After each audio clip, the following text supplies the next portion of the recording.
নমস্কার আপনাদের সবাইকে। নবরাত্রির মহাষষ্ঠী আজ, এবং ঠিক এই মুহূর্তে সারা পৃথিবীর মানুষ, যেখানে বাঙালি আছেন তারা তো অবশ্যই, তারা কিন্তু মহাশক্তির আরাধনা করছেন। মহাশক্তি অসুর বিনাশিনী মা ভবানী, কাত্যায়নী, শক্তি রূপিণী মা অম্বিকার পুজো করছি আমরা সবাই। এবং ঠিক সেখানে দাঁড়িয়ে চারিদিকের বাহ্যিক অলঙ্করণ, বাহ্যিক আবেশ তো আছেই, কিন্তু প্রশ্ন একটা, যে দুর্গাপুজোর সময় পুরো হিন্দু সম্প্রদায়, আমরা সবাই, আমরা কি কোনো বিশেষ রীতি নীতি, নিয়ম, আদর্শ এগুলো পালন করতে পারি?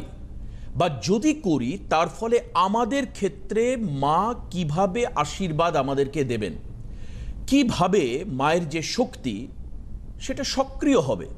এই প্রশ্ন আপনাদের মনের মধ্যে সবার রয়েছে। তো এই অনুষ্ঠান যখন করছি, আমাকে কিছুক্ষণ আগে জ্যোতিষ প্রজ্ঞা শ্রী রাজদীপ শাস্ত্রী বললেন যে দেবাশিস দাস, এই যে পুজোর যে রীতি রেওয়াজ, এটাকে যদি আমরা সঠিকভাবে করি, আমাদের প্রাপ্তি যোগ তৈরি হবে, একটা সম্ভাবনা তৈরি হবে, যেখান থেকে মানুষ আগামীতে নিজের প্রতিষ্ঠা অনেক বেশি মজবুত করে করতে পারবেন। কিভাবে কি করা যেতে পারে? তো যেটা বলছিলেন রাজদীপ শাস্ত্রী, সেটা হচ্ছে যে সন্ধি পুজো, অষ্টমী পুজো, সন্ধি পুজো, এবং এই সন্ধি পুজোর মাধ্যমে আমরা যে মহানবমীতে প্রবেশ করছি, এর একটা আধ্যাত্মিক চূড়ান্ত গুরুত্ব রয়েছে। কি সেটা আজকের এই অনুষ্ঠানে আপনাদের সামনে আমরা তুলে ধরবো। আমি প্রথম স্বাগত জানাবো জ্যোতিষপ্রাজ্ঞ আমাদের অত্যন্ত প্রিয় রাজদীপ শাস্ত্রী আজকের আমাদের এই অনুষ্ঠানে উপস্থিত রয়েছেন। আমি রাজদীপ বাবুকে স্বাগত জানাই আজকের অনুষ্ঠানে। প্রশ্ন হচ্ছে এটাই যে এই সন্ধি পুজো আমাদের কাছে কতটা মাঙ্গলিক হতে পারে, কিভাবে হতে পারে? নমস্কার। প্রথমেই মায়ের একটা স্তোত্র আমি সকলকে পাঠ করছি। ওং জটাজূট সমায়ুক্তাং অর্ধেন্দুকীত শেখরাং লোচনোত্তয় সংযুক্তাং পূর্ণেন্দু সাদিশানাম অতসী পুষ্পবর্ণাভাং সুপ্রতিষ্ঠাং সুলোচনাং নবযৌবন সম্পন্নাং সর্বভরণ ভূষিতাম। ওং সর্ববিঘ্ন বিনাশায় সর্বকল্যাণ হেতবে পার্বতী প্রিয় পুত্রায় সিদ্ধিদাতা গণেশায় নমো নমঃ। সর্ববিঘ্ন বিনাশায় সর্বকল্যাণ হেতবে পার্বতী প্রিয় পুত্রায় সিদ্ধিদাতা গণেশায় নমো নমঃ। সর্ববাধা বিনির্মুক্ত ধনধান্য সুতান্বিত মনুষ্য মত প্রসাদেন ভবিষ্যতি ন সংশয়, সকলের মঙ্গল হোক। আজকের উনি যেই প্রশ্নটা আমায় করলেন, এই যে অষ্টমী পুজো এবং সন্ধি পুজোর যে বিশেষ সময়, আমাদের বছরে দুটো নবরাত্রি আমরা জানি, যেটা হচ্ছে চৈত্র নবরাত্রি আর একটা এই সময়ের, এটা হচ্ছে অকাল বোধন। মায়ের যে আমরা পুজোটা আশ্বিন মাসে যেটা আমরা করছি শারদ উৎসব, সেই শারদ উৎসবে মা দুর্গার আগমন, এটা হচ্ছে আমাদের হচ্ছে অকাল বোধন। ভগবান রামচন্দ্র এই অকাল বোধনটা করেছিলেন। অসুর মর্দিনী মা দুর্গার আবির্ভাব এবং মহিষাসুর মর্দিনীকে বধ করে মা দুর্গা যে ধরাধামে এই যে শুভ শক্তির একটা উন্মোচনের একটা বিশেষ সময়ই কিন্তু এই সময়। এবং এই যে নবরাত্রি, বছরে তো দুটো নবরাত্রি, তার মধ্যে কিন্তু আমাদের বাঙালিদের শ্রেষ্ঠ উৎসব, হিন্দুদের শ্রেষ্ঠ উৎসব কিন্তু আমরা দুর্গাপূজা হিসাবে জানি। এবং এই পুজোতে আমরা কি করে মায়ের কৃপা লাভ করব, যাতে মানুষ জীবনে, মানে পুজোর তো 4টে দিন তো থাকবেই, পুজোর 4টে দিন থাকবে। পুজো এখন 10টা দিন করছে মানুষ, দেবীপক্ষ থেকে শুরু করে একদম হ্যাঁ, সেটা তো আমাদের পুজো তো অ্যাকচুয়ালি প্রথমা দ্বিতীয়া তৃতীয়া মহালয়া থেকে, কিন্তু পুজোর উদ্বোধন তো তার আগের থেকে কলকাতা বা বিভিন্ন জায়গায় হচ্ছে।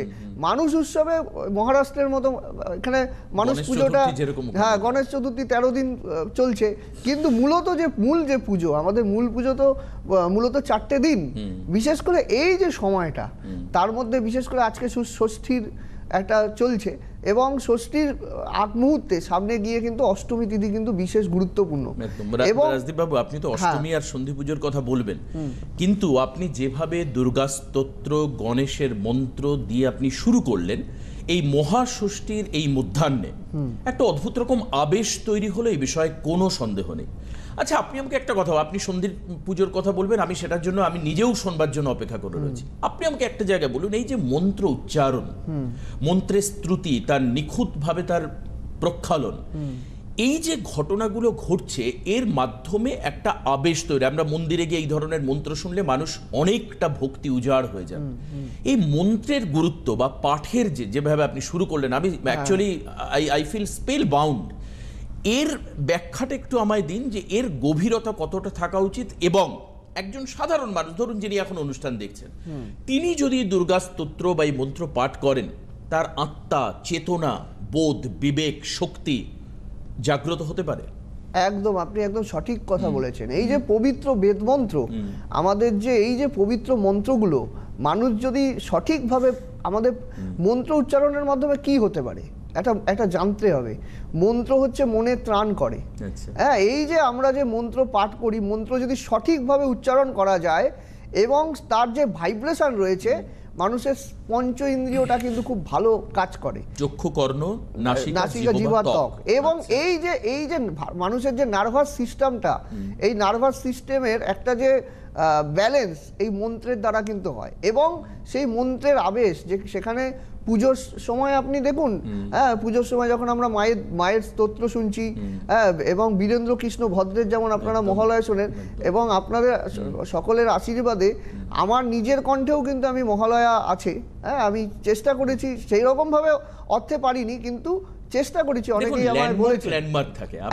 আমি কখনো বীরেন্দ্র কৃষ্ণের ভদ্রের সঙ্গে আমি রাজদীপ শাস্ত্রীর তুলনা, হ্যাঁ। কিন্তু প্রশ্ন হচ্ছে যে সেই 1930 সাল থেকে অল ইন্ডিয়া রেডিওতে শুরু, 1931 সাল থেকে, একমাত্র 1976 সালটা বাদ দিয়ে বাদবাকি আজ পর্যন্ত বীরেন্দ্র কৃষ্ণ ভদ্রের কণ্ঠে আমরা চণ্ডীপাঠ আমরা শুনে থাকি। রাজদীপ বাবু, কিন্তু একটা জিনিস একদম আমি পুরো স্থির, এবং আপনারা যারা এখন অনুষ্ঠান দেখছেন তারাও জানি, এই মহালয়ার দিন কিন্তু আমাদের মনের মধ্যে একটা পুজো চেতনা আসে এই চণ্ডী পাঠের মধ্যে দিয়ে। আগমনী, এই যে আগমনীটা যে শুরু হয়, মানুষ মা দুর্গার যে আগমন, এই যে আগমনী সময়টা, এটা যখনই শুরু হচ্ছে, সেই কালখণ্ডটায় দাঁড়িয়ে মানুষ কিন্তু এই যে পুজোর যে আবেশ, পুজোর যে আমেজ, এবং বিশেষ করে মানুষের জীবনে কি করে শুভ শক্তির উন্মোচন ঘটবে।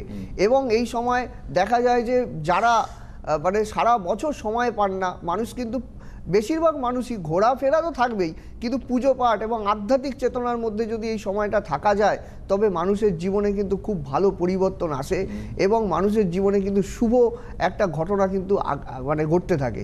এটাই কিন্তু বলা। তার মানে আপনি কি তাহলে যারা আপনার কাছে আসবে তাদের, আমি শুধু বলছি মনের জাগরণ, এবং আপনি কিছুক্ষণ আগে একটা খুব ভালো কথা বললেন যে পঞ্চ ইন্দ্রিয়ের জাগরণ বা তার উন্মুক্তি, এর মাধ্যমে রাজদীপ বাবু আপনি জানেন যে আমাদের দেহের ভেতরে ষট চক্র আছে, সেই চক্রকে জাগরিত করবার একটা প্রক্রিয়াও কিন্তু এই মন্ত্র উচ্চারণ। এটা কিন্তু খুব ভালো প্রশ্ন আপনি করেছেন। এই যে আমাদের কুণ্ডলিনী চক্র রয়েছে, এই যে কুণ্ডলিনী চক্র, আমাদের আজ্ঞা চক্র, আমাদের যে পুরো যে চক্রগুলো রয়েছে, এই চক্রগুলোকে ব্যালেন্স করার জন্য যদি নিত্য নৈমিত্তিকভাবে কেউ যদি মন্ত্রের উচ্চারণ করে, এবং আমি এর আগামীতে আরো আলোচনা করব যে ত্রাটক সাধনা। এখন এটা অনেকেই দর্শক বন্ধুরা নতুন শুনছেন, বা অনেকেই কিছুটা জানেন হয়তো, যারা পুরনো মানে যারা শাস্ত্র নিয়ে চর্চা করেন, ত্রাটক সাধনা, এই যে এই সমস্ত সাধনার মাধ্যমে মানুষের জীবনে কিন্তু কুলকুণ্ডলিনী জাগরিত হয়। এবং কুণ্ডলিনী জাগরণ করাটা কিন্তু চারটিখানি ব্যাপার না, সকলে কিন্তু করতে পারেন না, কিন্তু যদি কিছুটা শক্তি সেখান থেকে পাওয়া যায়, মানুষের মধ্যে এমন পাওয়ার রয়েছে, সেই পাওয়ারটাকে যদি জাগ্রত করা যায়, দেখবেন একটা হিমশীতল বরফের মধ্যে একটা সাধু বসে আছে, গায়ে একটা কাপড় নেই, কোনো বস্ত্র নেই, কি করে সম্ভব? একদম। হ্যাঁ, এই যে আমি গঙ্গোত্রীর কথা আপনাকে বলতে পারি, সেই গঙ্গোত্রী বা কৈলাসে অনেক সাধু এরকম রয়েছে। এই যে ইরা পিঙ্গলা সুষুম্না, এই যে আমাদের যে নারীগুলো রয়েছে, ইরা পিঙ্গলা সুষুম্না, এই যে নারীগুলো রয়েছে, এই নারীর মাধ্যমে সেই শক্তিকে ইরা এবং সূর্য চন্দ্র নাসিকা রয়েছে, এবং এদেরকে সঠিকভাবে ব্যালেন্স করে যদি একটা মানুষ যদি জীবনে চলতে পারে, তবে তার ঠান্ডা গরম শীত গ্রীষ্ম কোনো ব্যাপার নেই, তার কোনো শরীর খারাপ হবে না, এবং একটা মানুষ অনেক আয়ু অবধি সে বাঁচতে পারবে।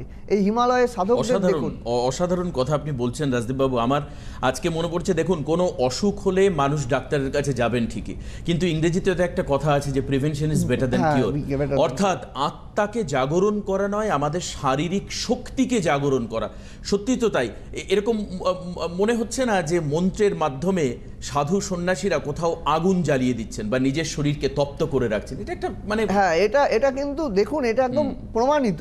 এই যে হিমশীতল বরফের মধ্যে এই সাথে আপনি কেদারনাথে যান, হ্যাঁ, কেদারনাথে কেদারনাথে যান, আছে, হ্যাঁ। আপনি হিমালয় পর্বতে যান, যেখানেই যান দেখবেন অনেক সাধু সন্তরা সেইখানে বসে থাকে এবং তাদের শরীরে কিন্তু কোনো কাপড় নেই। এবং রাজদীপবাবু এমন দুর্গম জায়গায় বসে রয়েছেন যেখানে খাবার তারা কোনোদিন না, পান কিনা সন্দেহ আছে। খাবার খেতেই হয় না, খেতেই হয় না। এমন এমন এমন মানে মন্ত্রের এত শক্তি রয়েছে, যদি সঠিকভাবে উচ্চারণ করা যায় না, তবে আপনার অনেক কিছুই আপনার করার দরকার নেই, প্রয়োজন হবে। শরীর খারাপও অটোমেটিক ভালো হয়ে যায়। এইগুলো আচ্ছা, এবার রাজদীপবাবু এই- একটা এই এটা একদম জিনিসগুলো, বাস্তব। হ্যাঁ, এই জিনিসগুলো কিন্তু তখনই সম্ভব যখন একাগ্র চিত্তে এবং সঠিক পদ্ধতিতে যদি সেই মন্ত্রের প্রয়োগ করা যায়, সঠিক ক্ষণকে কাজে লাগানো যায়। এই যে যারা সাধকরা রয়েছে তারা কিন্তু সকালবেলা ভোরবেলা সেখান থেকে কিন্তু সাধনা শুরু করে এবং গভীর রাতে গিয়ে কিন্তু তারা সাধনা করে। এই যে সময়গুলো তারা কিন্তু জানেন যে এই সময় সাধনা করলে এই রেজাল্ট পাওয়া যায়, এর থেকেই কিন্তু তাদের জীবনে কিন্তু পজিটিভিটি আসে। আচ্ছা, আপনার থেকে আমরা সন্ধি পুজোর তো কথা শুনবই, আরেকটা প্রশ্ন মনে জাগছে, সেটা হচ্ছে যে বর্তমান আমরা কলিযুগের মধ্যে দিয়ে যাচ্ছি, খানিকটা অবক্ষয় আমরা সমাজের দিকে তাকালেই দেখতে পাচ্ছি। এই যে বর্তমান সময়ে দাঁড়িয়ে এই যে মানুষের জীবনে যে এখন কি হয়েছে, এখন বাজার উন্মুক্ত হয়ে গেছে, মানুষ যা পাচ্ছে সব অনলাইনে কিনে নিচ্ছে। আরেকটা ব্যাপার ঘটনাটা ঘটছে কি, মানুষের মধ্যে প্রত্যেক মানুষ মানুষের সাথে মিশছে না, মানে মানুষ মানুষের সাথে যে মিশবে, বন্ধুত্ব, ভালোবাসা, এগুলো অনেকটাই কমে গেছে। এখন কেউ কারোর সাথে মিশতে চায় না। এই যে মেশার ফলে শুধু অনলাইনে ফেসবুক হোয়াটসঅ্যাপ করলে হবে না, ফেসবুক হোয়াটসঅ্যাপের মধ্যে মানুষ এটা কি জড়ত্বতার মতো হয়ে গেছে। মানুষের যে কথাবার্তা, দেখা সাক্ষাৎ হলে তাকে জড়িয়ে ধরা, এই যে আগেকার দিনে মানুষ কিন্তু মানুষের বাড়িতে একটা অনুষ্ঠান হলে এখনো যায়, কিন্তু সেই সময়টা লিমিটেড থাকে, কিন্তু মানুষ আগে তার সাথে থাকা, কারো কোনো অসুস্থ হলে তার পাশে দাঁড়ানো, এই সমস্তটা যদি থাকে তখনই কিন্তু মানুষের মধ্যে সেই ভাব ভালোবাসাটা আসে এবং সেই ভাব ভালোবাসা যখনই আসবে তখনই কিন্তু মানুষের জীবনে কিন্তু ভালো হবে। কিন্তু এখন বর্তমান যুগে দাঁড়িয়ে সবাই কর্মব্যস্ততার মধ্যে আছে এবং বিশেষত দেখা যাচ্ছে যে কলিযুগে রাহুর প্রভাব একটা আছে। আমি বারবারই বলি, হ্যাঁ, রাহুর প্রভাবে মানুষ অত্যাধিক চাহিদা সম্পন্ন হয়ে যাচ্ছে। মানে এটা কি সব সময়তেই থাকবে না, এই যে নাকি বছরের ওই সংখ্যা অনুযায়ী, মানে ধরুন এটা যেমন মঙ্গলের বছর, এটা তো মঙ্গলের বছর, গত বছর যেরকম রাহুর বছর ছিল, এটা মঙ্গলের বছর, এটা কিন্তু নিয়ে তাও রাহুর প্রভাব একটা দেখুন থাকে। এই বছরটা আপনি দেখুন এই বছরটা কিছুদিন আগেই কলকাতায় কত বড় বন্যাটা হলো, হ্যাঁ, এই যে 11 জন জলোচ্ছ্বাস মানুষ হয়ে মারা গেল, হ্যাঁ, এই যে চন্দ্রগ্রহণ হলো, চন্দ্রের আকর্ষণের ফলে জোয়ার ভাটা হয়। এই যে জলের যে প্রভাবটা, আমি কিছুদিন আগেই বলে গেছিলাম এখানে এই প্রোগ্রামের চ্যানেলে, যে অর্থনৈতিক অবস্থায় একটা মন্দা দেখা যাবে। এই যে নেপালে এত বড় গন্ডগোলটা হলো, হ্যাঁ, এই যে বাংলাদেশে অশান্তি, বাইরে অশান্তি, আমাদের নিজেদের দেশেও নানা রকম পরিস্থিতি, সমস্যা, সংকুলতা আছে, কিন্তু তা সত্ত্বেও আমি একটা কথা বলবো, এই বছরটা 2025 সাল, এই বছরটা হচ্ছে মঙ্গলের বছর। এই বছরে দেখবেন যে গুরুত্বপূর্ণ মানুষ কিন্তু মানে অকাল প্রয়াণটা ঘটছে। হ্যাঁ, এই যে সম্প্রতিকালে একটা জুবিন গার্গ, আমাদের কণ্ঠশিল্পী, বাংলা সিনেমায় তার অনেক বড় অবদান, বাংলা হিন্দি সব, হ্যাঁ, বাংলা হিন্দি আসামিয়া সমস্ত, তাকে যথেষ্ট সম্মান করি। কিন্তু ব্যাপারটা হচ্ছে যে তার মধ্যে এই যে বন্যা, এই যে এবছর মা দুর্গার আগমন হচ্ছে যে হাতিতে এবং গমন হচ্ছে নৌকাতে, হ্যাঁ, এই যে আগমন গমন, এই যে এই সময়ের পরিপ্রেক্ষিতে মানুষের জীবনে কিন্তু নানা রকম কিন্তু সমস্যা কিন্তু আসছে। তবে একটা কথাই আমি বলবো, যদি সঠিকভাবে চলা যায়, সঠিক সিদ্ধান্তটাকে নিজেকে নেওয়া যায় এবং সঠিক জ্যোতিষ পরামর্শ নেওয়া যায় এবং ধ্যান, মন্ত্র এবং ঈশ্বরের প্রতি সমর্পণ হয়ে যদি কেউ চলতে পারে, তবে কিন্তু তার ভালো হবে। একদম ধ্যান, মন্ত্র এবং নিজেকে ঈশ্বরের কাছে উৎসর্গ করা। আমি কিছুই নাই, সর্বশক্তিমান ঈশ্বর আমাদের উপর রয়েছেন। আমি অবশ্যই রাজদীপ বাবুর কাছে আসবো, কিন্তু তার আগে বলে রাখি, যারা আপনারা ওনার সান্নিধ্য পেতে চাইছেন, যারা ওনার কাছে আসতে চাইছেন এবং এই ধরনের মানে একদম জ্ঞানপূর্ণ একজন মানুষের সান্নিধ্যে আপনার জীবনচর্যা, আপনার জীবনচরিত, জীবন দর্শনের উন্নতি করতে চাইছেন, তারা ডেফিনেটলি যোগাযোগ করতে পারেন 8906783407 এই নাম্বারে, টিভি স্ক্রিনে চলছে নাম্বার, এবং 7084617051 এই নাম্বারে। আমি আপনার কাছে এবার আসবো এই অষ্টমী। আরেকটা যেটা আপনি বলছিলেন যে জলের প্রভাব, আমরা অদ্ভুতভাবে, ঠিক এই আপনার কথা, আপনি মনে আগেও প্রোগ্রামে বলেছেন এটা, আমরা কিন্তু ভারতবর্ষের বিভিন্ন প্রান্তে, আপনি উত্তরাখণ্ড বলুন, আপনি উত্তরপ্রদেশ বলুন, আপনি হিমাচল প্রদেশ বলুন, আপনি সিকিম বলুন, এবং এই সম্প্রতি কলকাতার বন্যা বলুন, সমস্ত জায়গায় একটা নতুন শব্দ আসছে যেটা আগে মানুষের কাছে পরিচিত ছিল না, সেটা হচ্ছে মেঘ ভাঙা বৃষ্টি, দ্যাট ইজ কল্ড ক্লাউড ব্রাস্ট। এই ক্লাউড ব্রাস্টের ফলে মারাত্মক জলোচ্ছ্বাস কিন্তু দেখা যাচ্ছে, সেটা আপনি আগের আপনার অনুষ্ঠানে বলেছেন বলে গেছি, হ্যাঁ। এবং সেটা চলছে এখন এই মুহূর্তে। আমি আপনার কাছে যাব অষ্টমী নিয়ে। সন্ধি পুজো নিয়ে একটা প্রচুর আবেশ থাকে, সন্ধি পুজো বললেই কুমারী পুজোর কথা আসে, সব কিছু নিয়ে একটা অদ্ভুত রকম জায়গা তৈরি হয়। এই বিষয়ে আপনার বক্তব্য কি? দেখুন, সন্ধি পুজো কাকে বলে? অষ্টমী পুজোর শেষের 24 মিনিট এবং নবমী পুজোর প্রথম 24 মিনিট, এই টোটাল 48 মিনিট ওই সন্ধিক্ষণটা, এই সন্ধিক্ষণ, অষ্টমী থেকে নবমীর যে সন্ধি লগ্ন, তাকে আমরা কিন্তু সন্ধি পুজো বলি। আর এই সময় কিন্তু রক্ত চামুন্ডার পুজো করা হয়, চামুন্ডা দেবীর কিন্তু পুজো করা হয়। যারা দুর্গাপূজার সাথে যুক্ত, যারা পুজো পাঠ করেন, তারা খুব ভালো মতোই জানেন সেই সময় কিন্তু রক্ত চামুন্ডার পুজো করা হয়। চামুন্ডা দেবী, যেমন আমাদের মন্ত্র শাস্ত্রে বলা আছে, চণ্ডমুণ্ড বধে দেবী রক্ত বীজ বিনাশিনী রূপং দেহি জয়ং দেহি যশ দেহি দিশজয়ী। এই যে চণ্ডমুণ্ডের বধ কিন্তু এই সময় হয়েছিল, এই যে সন্ধি পুজোর পাক লগ্নে। এবং এই সময় দেখবেন এই সময় দেখবেন 108টা প্রদীপ কিন্তু জ্বালানো হয় মায়ের উদ্দেশ্যে। এবং এই সময় কিন্তু কুমারী পুজো করা হয় এই যে অষ্টমীর দিন, অষ্টমী নবমী সন্ধি লগ্নে। এবং সবচেয়ে বড় কথা হচ্ছে, সেই সময়টা 108টা নিখুঁত পদ্ম কিন্তু মায়ের উদ্দেশ্যে দেওয়া হয় এই 24 মিনিটের মধ্যেই, যখন রক্ত চামুন্ডার পুজো চলছে। এবং দেখবেন 108টা পদ্ম দেওয়া হয়, নিখুঁত পদ্ম। এই পদ্মটা নিয়েও কিন্তু একটা পৌরাণিক আখ্যান রয়েছে, আমি ছোট্ট করে বলছি। রামচন্দ্র যখন মা দুর্গাকে প্রসন্ন করার জন্য দুর্গাপূজা করছিলেন, তখন কিন্তু দেখা যাচ্ছে যে একটা পদ্ম কিন্তু মা ছলনা করে একটা পদ্ম কিন্তু সরিয়ে রেখেছিলেন। তখন রামচন্দ্র নিজের তীর দিয়ে নিজের একটা পদ্মলোচন, মানে পদ্ম বলতে পদ্মলোচন, আমাদের চোখকে কিন্তু আমরা লোচন বলি, পদ্মলোচন, সেই যখন পদ্মটা নিজের চক্ষু মাকে উৎসর্গ করতে নিলেন, সেই সময় কিন্তু মা আবির্ভূতা হয়ে রামচন্দ্রকে কিন্তু আটকে দিলেন। তাই জন্য আমি একটা কথাই বলবো, এই মানে তারপর 108টা পদ্ম দিয়েই কিন্তু রামচন্দ্র পুজো করলেন। তাই এই সময় 108-এর পদ্ম কিন্তু মাকে দেওয়া হয়। আমি বলবো এই সময় কিন্তু পদ্ম যদি পারেন, সন্ধি পুজোর পদ্ম নিজের ঘরে নিয়ে আসবেন, পুজোর পরে মানে দশমীর আগেই নিয়ে আসবেন। এবং তার আমি উপাচার আপনাদের বলবো, সেটা করবেন, তাতে দেখবেন ভালো হবে। এবং এই সন্ধি পূজার বিশেষ লগ্নে এবং নবমী পুজোর সময় যাদের গ্রহদোষ থাকে, বিশেষ করে শনির সাড়ে সাথী থাকে, শনির সাড়ে সাথী এবং কালসর্প দোষের জন্য এই সময় কিন্তু গ্রহদোষ খণ্ডনের জন্য উপযুক্ত সময়।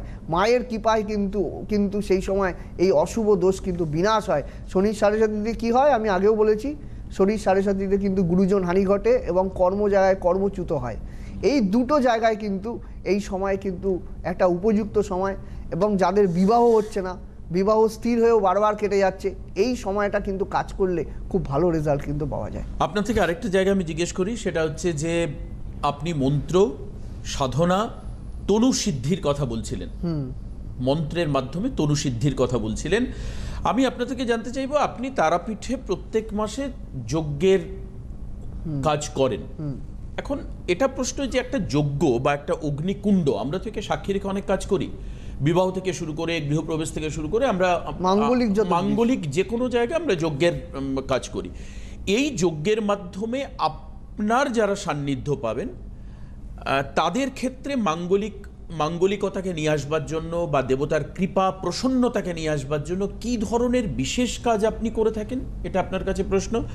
দ্বিতীয়ত, আপনার মাধ্যমে যদি কেউ আধ্যাত্মিক যজ্ঞ করাতে চান আপনার উপস্থিতিতে, আপনার মন্ত্রপাঠের মধ্যে দিয়ে, তাহলে তার কি ব্যবস্থা আছে গৃহশান্তির ক্ষেত্রে? হ্যাঁ, একটা কথাই আমি বলে রাখবো, যজ্ঞ হচ্ছে জগৎ সংসার। এই যে যজ্ঞের বেদিটা, আমরা পবিত্র বেদমন্ত্র উচ্চারণের মধ্যে দিয়ে এই যে অগ্নিশিখা জীবামূলে, হ্যাঁ, 64 উপাচার সহযোগে কিন্তু আমি হোমযজ্ঞটা করি। সেটা তারাপীঠে হোক বা নির্দিষ্ট দিন নক্ষত্র যোগে বিশেষ জায়গায়, যে গুয়াহাটি সামনে যাচ্ছি, কামাখ্যায়ও হোমযজ্ঞ রয়েছে। এই যে বিশেষ জায়গায় যজ্ঞের মাধ্যমে মানুষ যদি কাজ করে, যজ্ঞ হচ্ছে জগৎ সংসার। যজ্ঞ নিয়ে আমি একদিন বলবো। যজ্ঞে আমাদের যে চৌকো বেদিটা করা হয়, এর একটা মাহাত্ম্য রয়েছে, আমি সেই নিয়ে আলোচনা করব, এটা বললে অনেক সময় লেগে যাবে, কিন্তু ছোট করে বলছি।